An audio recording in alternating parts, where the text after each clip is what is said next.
Natalya Ivanovna Kasperskaya, Russian, born February 5, 1966 in Moscow, Soviet Union, whom, in the West, uses as her surname the masculine form Kaspersky, is a Russian IT entrepreneur, president of the InfoWatch Group of companies and co-founder and former CEO of antivirus security software company Kaspersky Lab. In addition, she is one of the wealthiest women in Russia and one of the most influential figures in the Russian IT industry.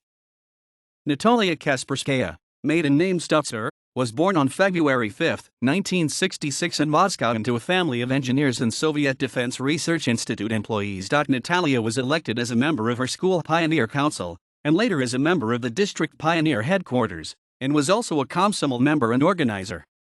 Alongside her main education, Natalya also played basketball in the children's and youth sports school and seriously intended to become a veterinarian until giving up on the dream because of difficulties with studying chemistry. In the 8th year of her education, Natalya moved from an ordinary secondary school to a physics-mathematical school run by the Moscow Aviation Institute.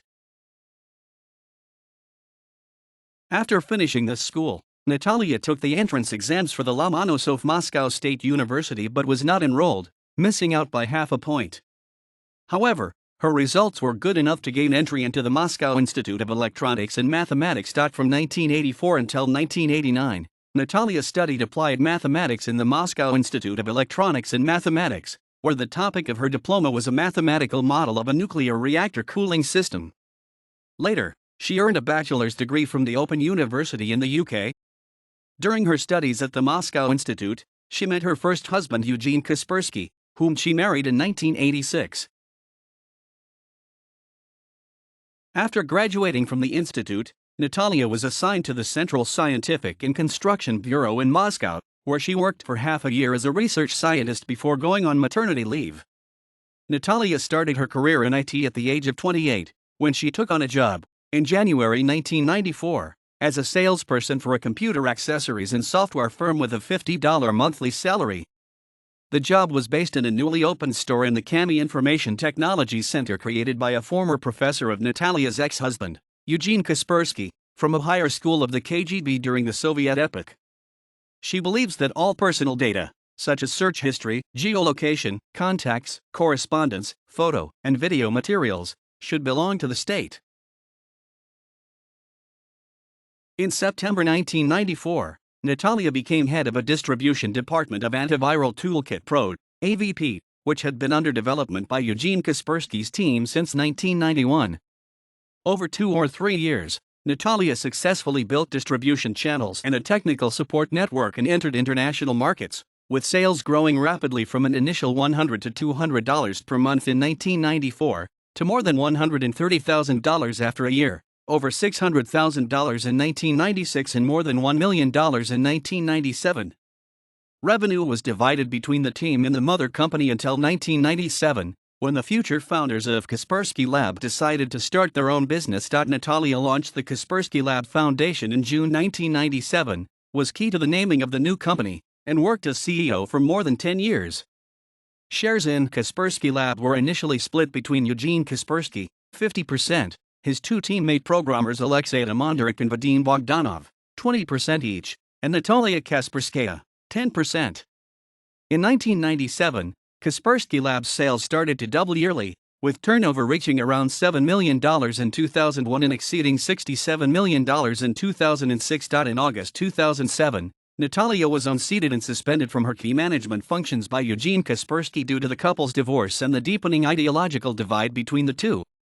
Eventually, Natalya agreed to stay on as chairperson of the newly established board of Kaspersky Lab, before finally breaking all ties with the previously family-driven business in 2011, with Kaspersky Lab buying out Natalya's stake in the company in 2007 and 2011, around 30% of shares in 2007.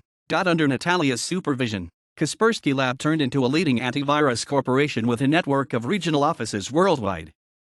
At the moment of the power change in 2007, annual sales revenue had reached $126 million, while the company had an estimated capitalization of over $1.3 billion and yearly revenue of $700 million by 2011, when Natalya sold her remaining stake and departed. After the change in management, the company's rate of growth dropped visibly, with global revenue growing by 40% in 2009, 13.7% in 2011, 3% in 2012, and 6% in 2013. After Kaspersky Lab had bought the anti-spam technology developed by Ashmanov and partners, the head of the latter, Igor Ashmanov, gave the buyer an idea to use the anti-spam engine backwards for protection against data leaks. During 2001 to 2002, Kaspersky Lab programmers developed a solution which later became known as InfoWatch Traffic Monitor Enterprise and which offers protection for corporate users against internal threats, a DLP system. In December 2013, a subsidiary called InfoWatch was established to develop and distribute news software. Natalya Kasperskaya has been CEO and majority owner of InfoWatch since October 2007, with her stake in the company being linked to the business separation deal with her ex-husband. Natalya made her main investments in InfoWatch, Cribrim, and Nanosemantics co-owned by her and Igor Ashmanov, and G-Data Software AG, a German antivirus company. InfoWatch software had only vague prospects at the time of the spin-off and was an albatross around Kaspersky Lab's neck. Unlike Kaspersky Lab, the technological solutions and product line of the new company were initially targeted at large and medium enterprises, starting from 300 workstations, rather than small businesses and retailers. This required a fundamentally different skill set and approach, with Natalya's previous experience in management turning out not to be particularly relevant. Nevertheless, in 2012, InfoWatch, which was previously unprofitable, recorded its first earnings and went on growing at an annual rate of 60 to 70%. According to Forbes, InfoWatch annual revenue reached around $12 million in 2015, with independent experts polled by Russian daily newspaper Kommersant in spring 2015 estimating the business to be worth $40 to $50 million. Today, InfoWatch is a group of companies working in two main business areas: corporate protection against internal threats and external targeted attacks, with the company holding almost a 50% share of the Russian confidential data protection market, DLP systems. Among long-standing clients are Russian governmental organizations, as well as Sberbank, Beeline, Lukoil, Tatneft, Surgutneftegas, Sukhoi, Magnitogorskaya and Steel Works, etc. In addition, InfoWatch is actively developing the German, Middle East, and Southeast Asian markets. Current InfoWatch shareholders are Natalya Kasperskaya and the company's deputy CEO Rustam Karatdinov. According to Forbes, Natalya Kasperskaya had a fortune of around $220 million in March 2013, an estimate which increased to $230 million in 2014 and $270 million in 2015. In March 2015, Russian news portal Lenta.ru agreed with Forbes' 2014 estimation, while, in July 2015, German magazine Der Spiegel published an estimation of €207 million.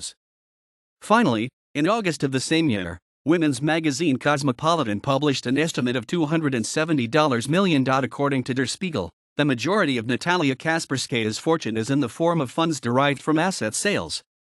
As for Kaspersky herself, in October 2015, in response to the question as to whether the Forbes calculations are accurate, she emphasized that her company is non-public and thus has no need to reveal its level of capitalization, while adding that it is nevertheless good to see that people seem to appreciate the value of InfoWatch.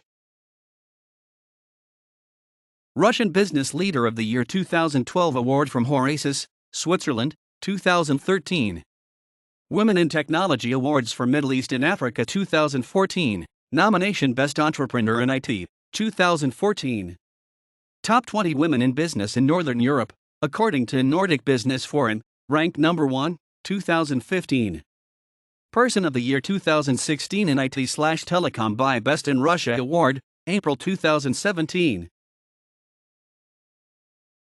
Natalya Kasperskaya is a member of the board of the Russian Union of Industrialists and Entrepreneurs and the Association of Software Developers Domestic Software.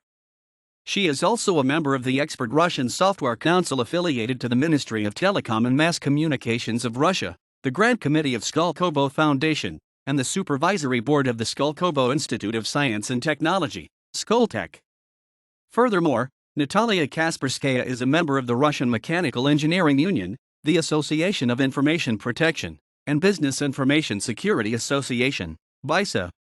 From April 2008 until March 2012, Natalya was a member of the board of the Russian-German Chamber of Commerce.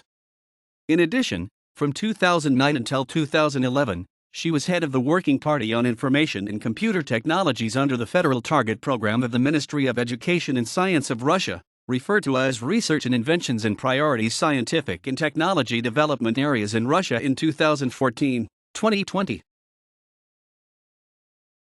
Natalya Kasperskaya has enjoyed participating in social activities ever since being at school, where she remembers singing in a children's choir, taking part in school performances and concerts, and even leading a pioneers team of agitators. In addition, she formed her own school placard newspaper, for which she wrote poetry, and was also interested in sports like basketball, skiing, and swimming, as well as phaleristics, collecting stamps, and Soviet coins. As a student, Natalya was fascinated with Moscow theater life and knew the repertoires of the main youth theaters of that time, such as Mosovet Theater, Taganka Theater, Savremennik, etc., and sometimes queued overnight to buy tickets to popular performances.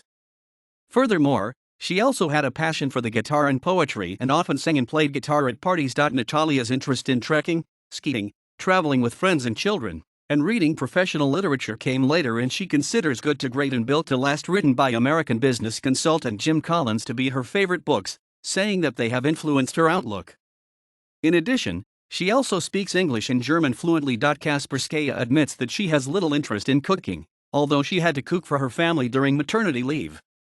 Similarly, she also has no particular interest in fashion and clothing brands and does not waste much time on shopping, instead buying whatever clothes she finds suit her own style. In addition, Natalya is no fan of designer brands since she knows how such clothes are actually produced. Natalya perceives gadgets and social networks somewhat negatively, as she understands that they provide capabilities for increased surveillance. While she has to regularly use her work Sony Xperia phone, Natalya typically allows her PR team to manage her social network presence and uses such media only very rarely. Natalya met her first husband, Eugene Kaspersky, at a health resort in January 1987 when she was 20, with the couple marrying just 6 months later. In 1989, in her 5th year at the institute, Natalya gave birth to her first son Maxim, with a second son, Ivan, following in 1991. The couple split up in 1997 and divorced in 1998, at Eugene's instigation. However, due to their joint and rapidly growing business, the divorce had to be covered up for a couple of years in order to not demotivate employees and panic the market. Natalya met her second husband, Igor Ashmanov, in 1996 at the CeBIT Computer Expo in Hanover, where they were working at neighboring stands. A year later, Natalya and Igor renewed their acquaintance and started communicating with one another regularly on a professional basis. Natalya Kasperskaya remembers that they started dating 2 or 3 years later, after the divorce with Eugene, with the couple deciding to marry in 2001. In 2005, Igor and Natalya had a daughter, Alexandra, who was followed by a second daughter, Maria, in 2009 and a third daughter, Varvara, in 2012. Natalya's sons from her first marriage both studied at Lomonosov Moscow State University, with Maxim graduating from the Faculty of Geography and Ivan from the Faculty of Computational Mathematics and Cybernetics. In April 2011, Natalya's 20-year-old son Ivan was kidnapped in the Strogino district of Moscow on his way to work, with the perpetrators holding him in one of the villages in the Sergevo-Posadsky subregion of Moscow Oblast, suburb, and demanding a ransom of €3 million from his parents. However, 5 days later Ivan was freed thanks to the actions of the Russian intelligence services, with the 5 kidnappers, including 2 repeat offenders, being sentenced to prison terms ranging from 4.5 to 11 years.